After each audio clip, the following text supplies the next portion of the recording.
So, welcome on the first cross-border panel. I'm doing in my life, probably you also.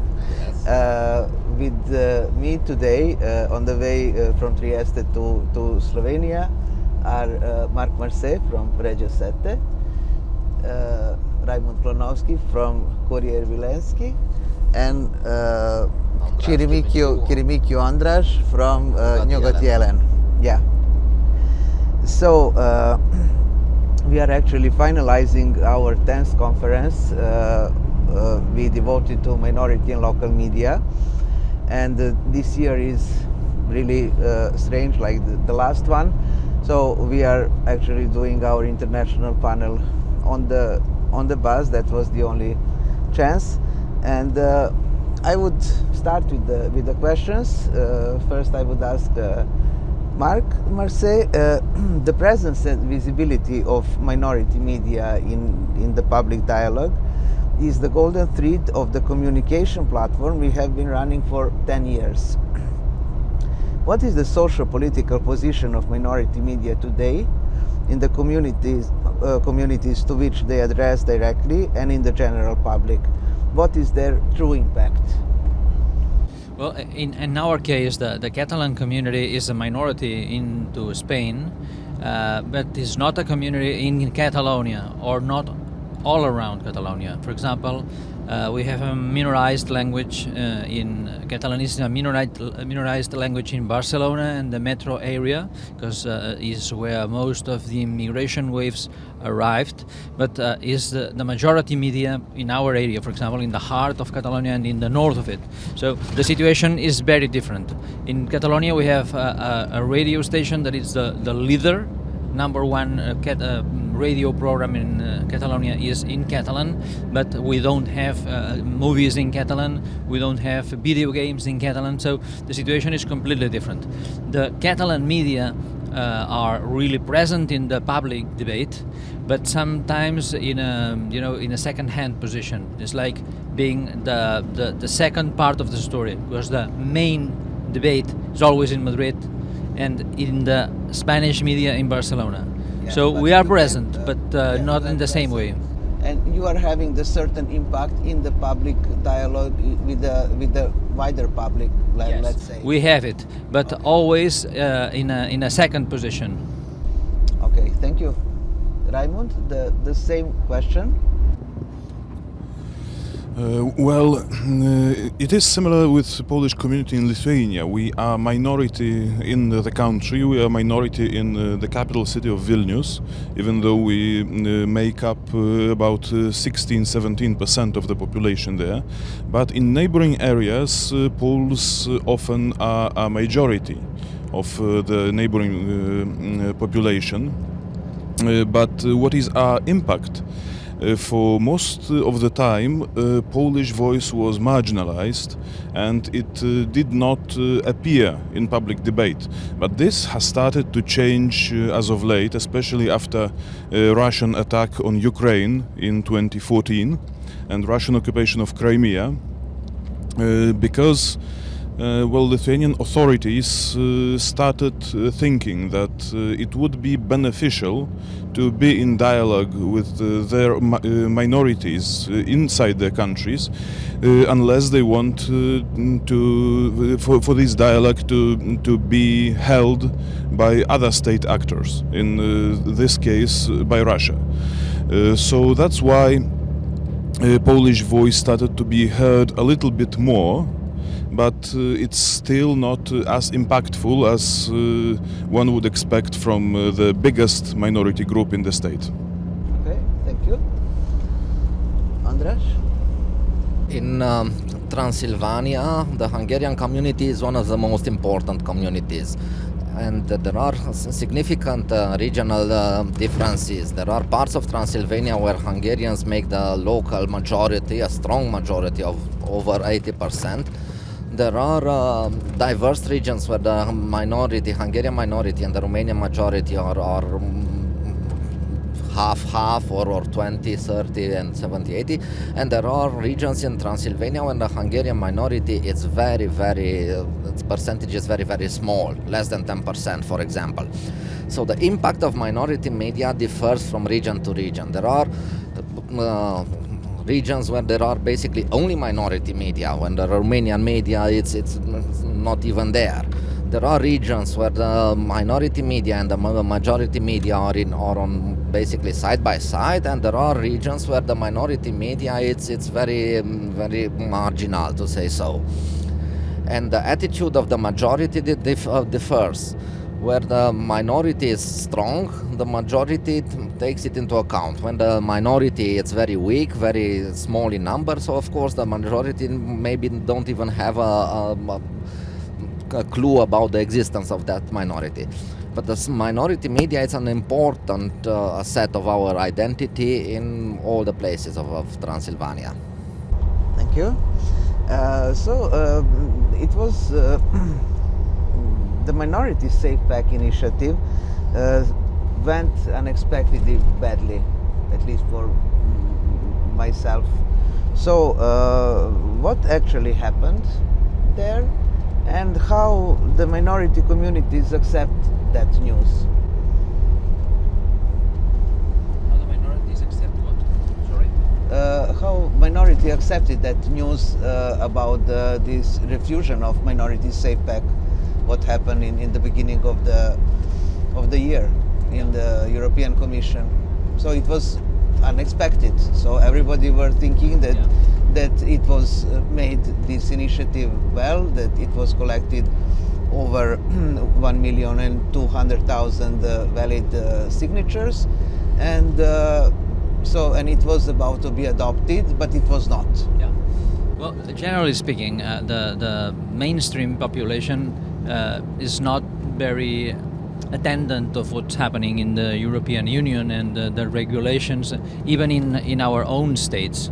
So I don't think that it had a real impact, because it's not because they don't care. It's just because this is not on the 24 hours news cycle normally. But how Catalan community took this news?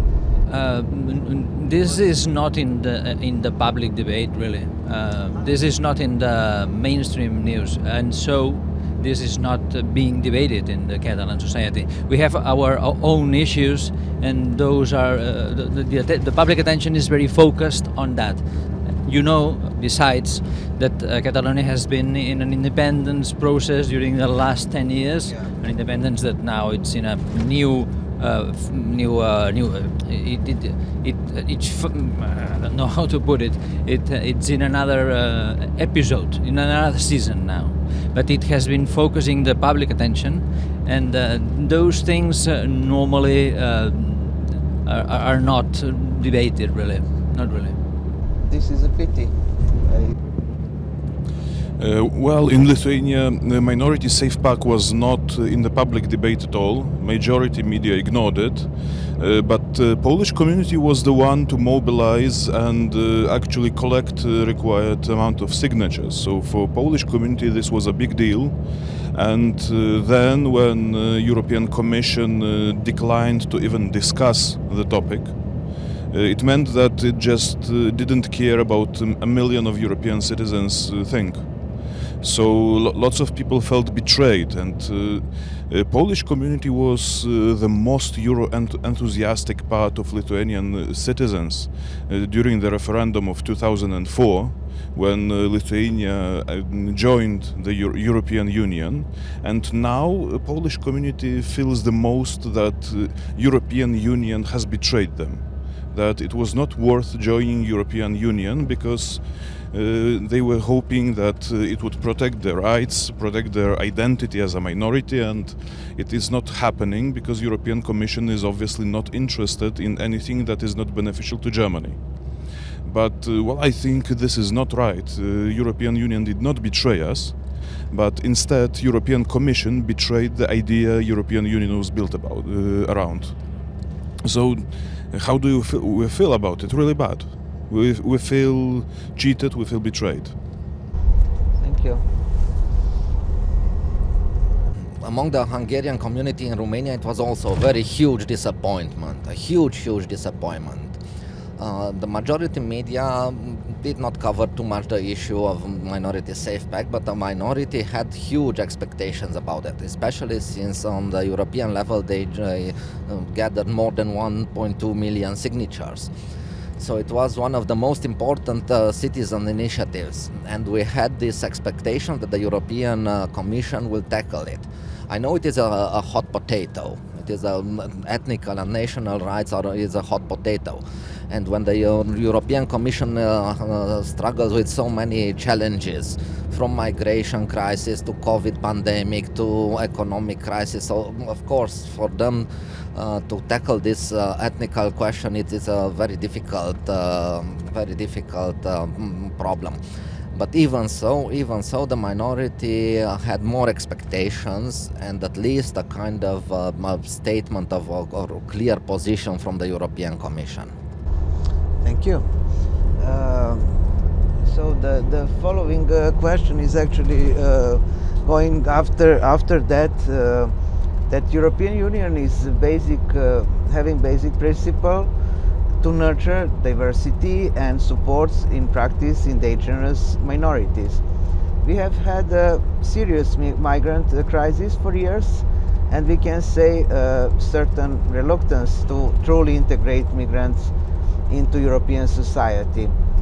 And the situation in the different states are completely polarized. So what about that we had actually this possibility with the Minority Safe Pact to put the rights of minority societies in Europe, and this is also not finished yet, and we are having this huge migrant crisis. So how do you think that it will be solved actually, because becomes quite messy? Well, in Catalonia, the arrival of migrants is not so depending on the waves that come from wars or from the Middle East, because we are in a border with North Africa. So North Africa has been so we are receiving immigration from North Africa in high numbers since the beginning of the century. So it doesn't depend on the situation in Africa. It's not like when thousands of immigrants come from Turkey and go north through the Balkans.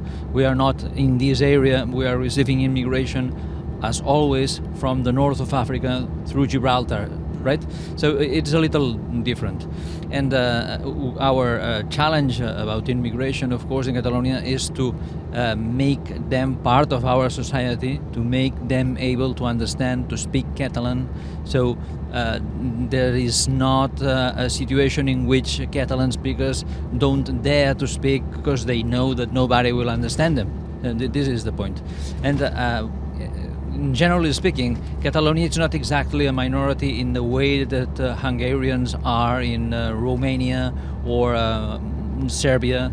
We are more a national community in our own homeland. It's not a matter of borders, it's a matter of repression. It's a matter of a central state that has been repressing the Catalan culture for 300 centuries, taking account that we've been part of Spain completely during 300 years, right? 80% of this time, Catalan has been forbidden for a public use, for an official use. 80%. Just about 60 years of those out of 300, we have been able to use it for public and official uses. So this is the deal for us. This is the issue, to make Catalan a normal language in our own, inside our own borders. So it's a little different. Well, Lithuania is a frontier state of European Union. It borders with Belarus and Russia, which are non-EU and non-European countries. And for most of the time we did not have a problem with immigration, because just like Viktor Orban of Hungary has put 6 years ago, this immigration is not a Hungarian problem, because nobody wants to come to Hungary. Migrants want to go to Germany. And it was the same with Lithuania up until this year, because Russia started organizing waves of migration from Africa, from Arab states, from Pakistan and so on, organizing planes, bringing them to Belarus, and then pushing them through the Lithuanian-Belarusian border, also Latvian, Polish border, just in order to destabilize the situation. We also do have documentation proving that transport of migrants during the migrant crisis in 2015 was also, at least in part, organized and paid by Russia. So now we do have this problem, because this year Lithuania got 4,100 migrants who came and now are staying in Lithuania because they don't have documents. They cannot be sent to Germany, obviously. Lithuania has signed the migration agreement. And now there is a huge problem on what to do with them and how to integrate them. And this is also a big problem for Polish community, because during the last couple of 100 years, Vilnius was part of the state of Poland for 20 years, part of state of Lithuania for 30 years, and for the rest of the time it has been occupied by Russia. So lots of people are Russified. They speak more Russian than the native languages, and now there is a problem because lots of new arrivals, new migrants also speak Russian, and they refuse to learn either Polish or Lithuanian, which is a state language. Polish is not. So this whole migration topic has become a very focal topic during the last 6 months. And at least now we don't have any possible solutions to adopt, and the discussions are very heated, very emotional, so that's where Minority Safe Park would certainly help, and it is not there. In Romania, the international migration is a totally marginal issue, because there are very few migrants in Romania. Romania doesn't experience migrants, and everybody knows, Romanian majority and Hungarian minority, that all these migrants, they want to go to Germany or to Sweden or to the West. So there is no such issue as integration or something like that, because everybody knows that these migrants don't want to stay in Romania, even if they ask for political asylum, but it is a matter of days or weeks till they go further west. So we distinguish very clearly between autochthonous minorities and minorities' rights and international migration, which is mostly economic. So this it's even a situation that a minority is annoyed, and it is very disappointed that the European Union, the Brussels Commissions, put such an emphasis on migrants, on the sexual minorities, on all kind of communities, but not to the 50 million autochthonous minorities across Europe. And we think that this is a big problem. Thank you. So, and we are finalizing our talk with the topic of that in terms of the breadth and significance outweigh both social and political influence in the protection of the environment. To what extent are the minority media interested in this topic, or do they adhere exclusively to narratives concerning national affiliation of the preservation of language and culture? In your opinion, can the media in minority languages increase their influence in the general public through this topic, and thus show that they are working on developing the awareness of their communities? Because at the end of the day, we all need the clean air and water. So that's the question about preservation of the environment, and is it possible that minority media are raising their impact, putting this topic also on the high position of the dialogue? Well, the public opinion is more and more sensitive to the environmental issues, so any media, so also minority media, must be very aware that this is of the public interest and this is a topic that should be normally, regularly in our pages, in our webs or in our radios or wherever. So I would advise to be very sensitive to this. But there's in Catalonia there's a specific point about it, because Catalanism originally, since the end of the 19th century, was very linked with the landscape, the land, the geography, the land, would we say the land? So first Catalanist movements, most of them were very interested on climbing, hiking, creating refuges in the mountains.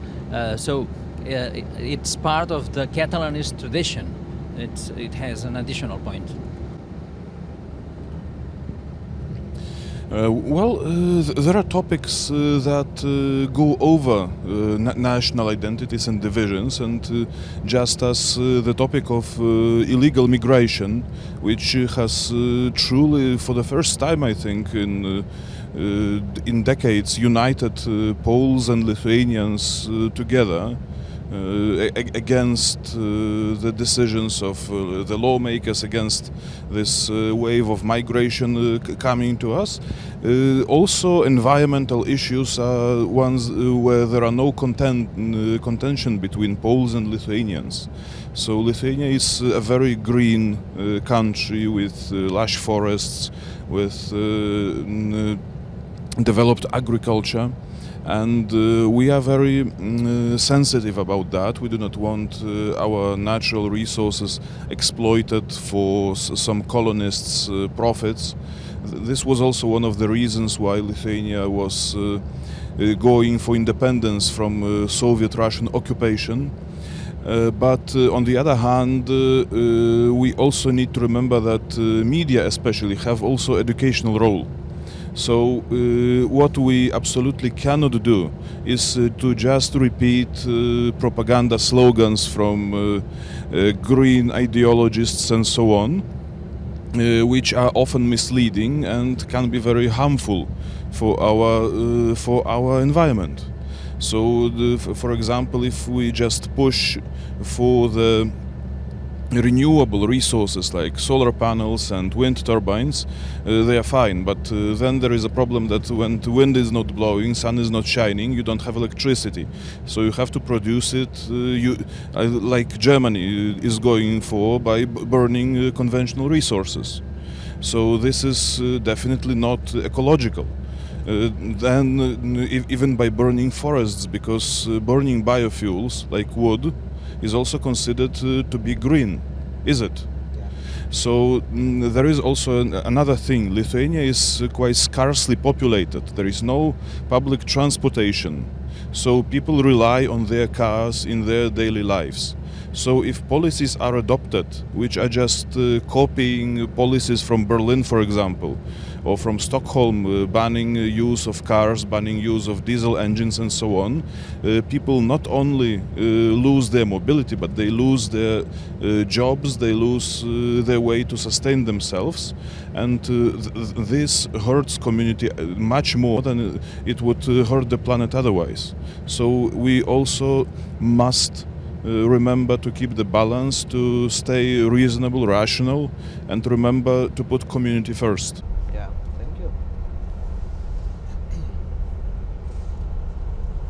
In Romania, the green environment and green economics and green pact, so this generally people agree with that, but it's not an important issue, not so important like in the West. And in Romania, for both minority and majority, and in the media, the most important thing is the economic impact. So if these green measures have a negative impact on the economic of the people, then people don't support. if they don't affect them in a negative way, then people generally support this green transition. But if you close the coal mines, you close you impose restrictions of cars on diesel engines, so people would not support that. They would not support that for the sake of preserving nature. If preservation of nature and the green environment is beneficial economically to the people, they will support it. Okay, thank you very much. Thank you. So we are done. Thank you.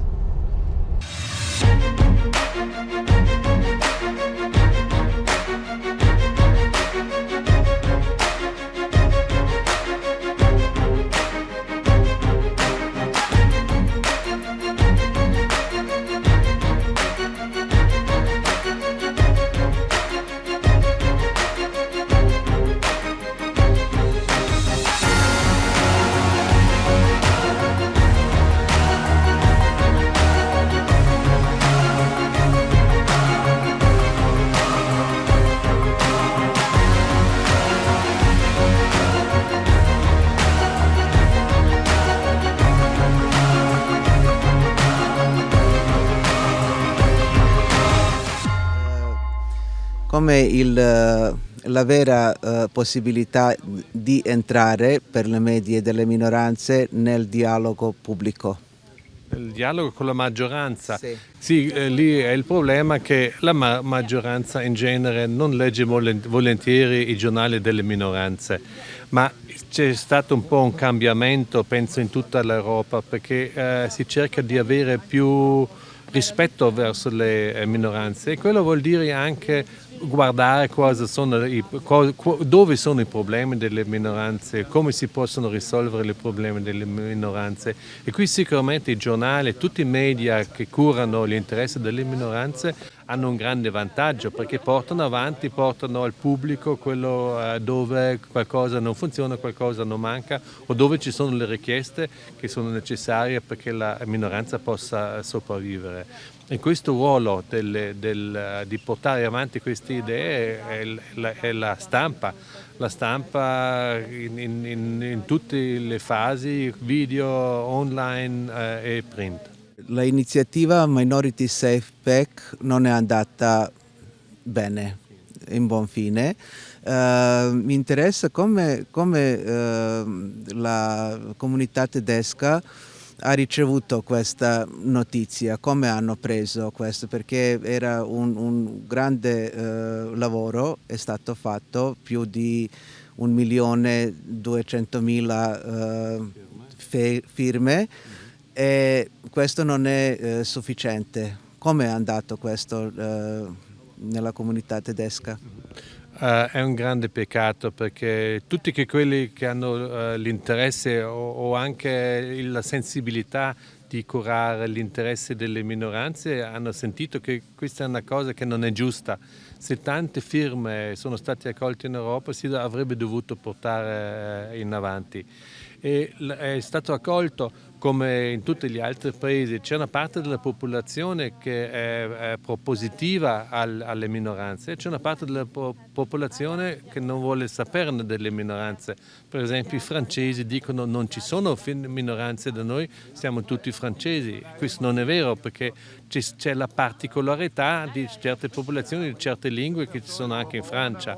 Così è stato anche in Germania. Alcuni hanno detto è un peccato e altri hanno detto per fortuna non è andata a buon fine.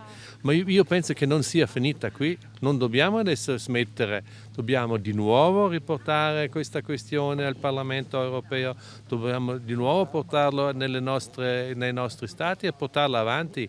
Noi non soccombiamo, le minoranze in Europa sono la particolarità e quello che fanno bella l'Europa, la diversità.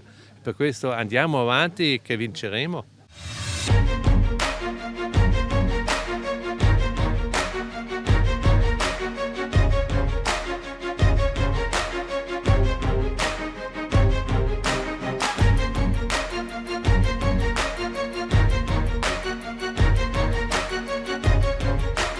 questo è proprio una cosa che i giornali delle minoranze e le minoranze stesse sono i primi che lo portano avanti, perché le minoranze, se si guarda in Europa, sono tutti in posti particolarmente belli.